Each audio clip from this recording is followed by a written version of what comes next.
What's up, everybody? This is another episode of SPORTS-REUBEN-LIFE coming right at you. This is going to be MMA fighting videos week. I'm just going to go off on the thing. First thing I'm going to talk about is Conor McGregor, Donald Cerrone. What are the thoughts on that? What's going to happen? Who's going to win? Okay, let's get into the weeds of this whole thing, right?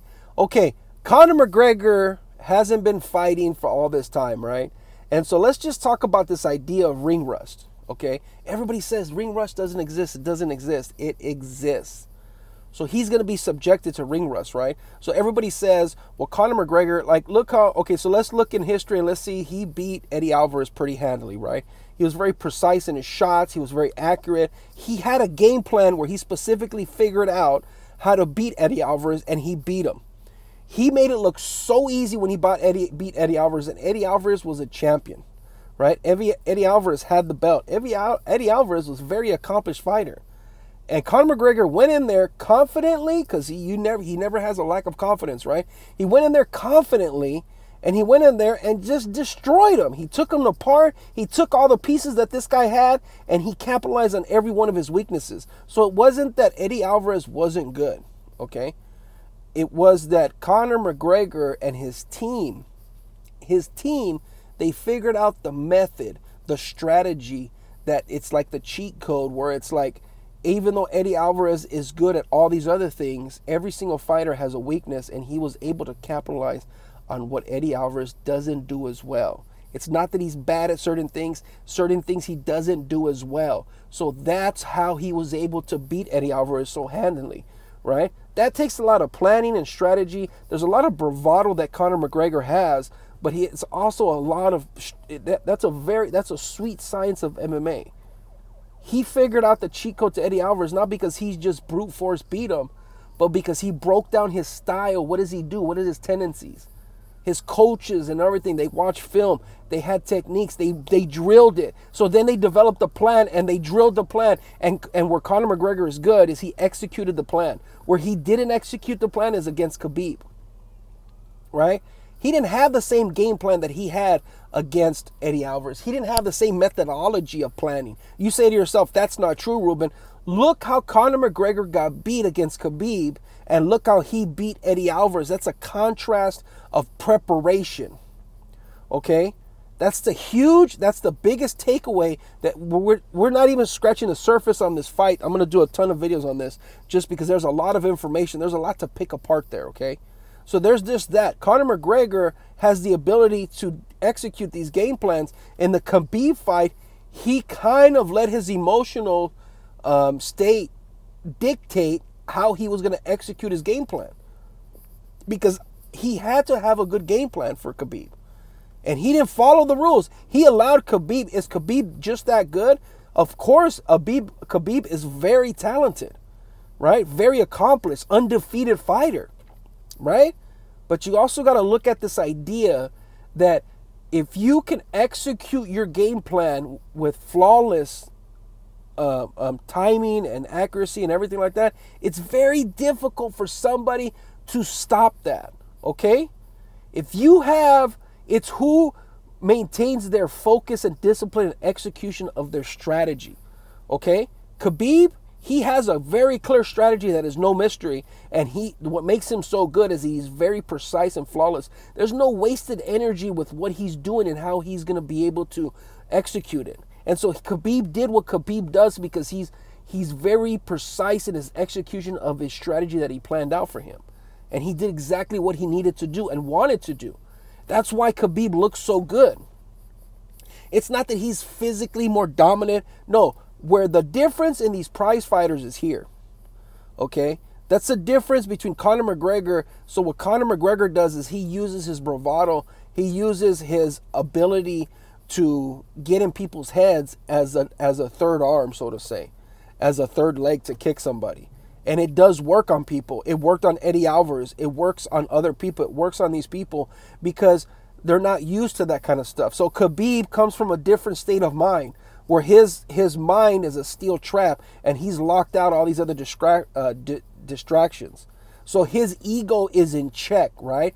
What Conor does is he attacks your ego, and he plays off the fact that you have to respond with your ego, right? And so that's where the strength of Conor McGregor is, right? If you look at how he's won these fights, he has a great amount of ability, but he's no faster or stronger than these other people. He's not a robot. He's not physically unique, okay? But his mental discipline, when he executes it right, he could be unbeatable, right? Look at the tale of the two fights with the Nate Diaz 1 and 2.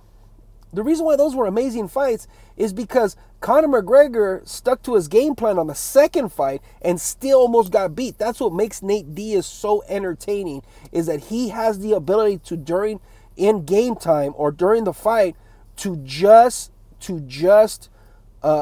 disrupt your execution of your game plan. Nate Diaz is good about doing that. Was he able to do that with Jorge Masvidal? No. So that's where you're looking at all these parallels, right?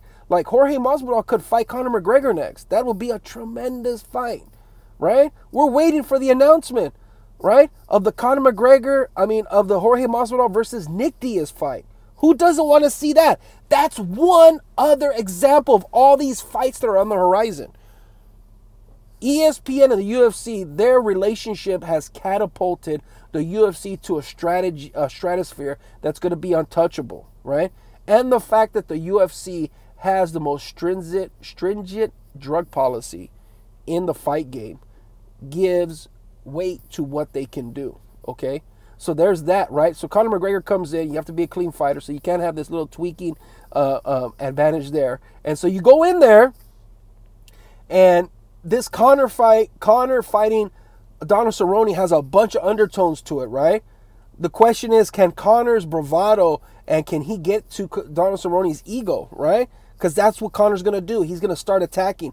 But the question is, because now he fights to maintain his brand, he doesn't fight to maintain his wealth no more, okay? He's fighting to keep his brand of Conor McGregor, Proper 12 Whiskey, McGregor Fast, his sports program, right? His clothing line. He's fighting to keep his brand relevant.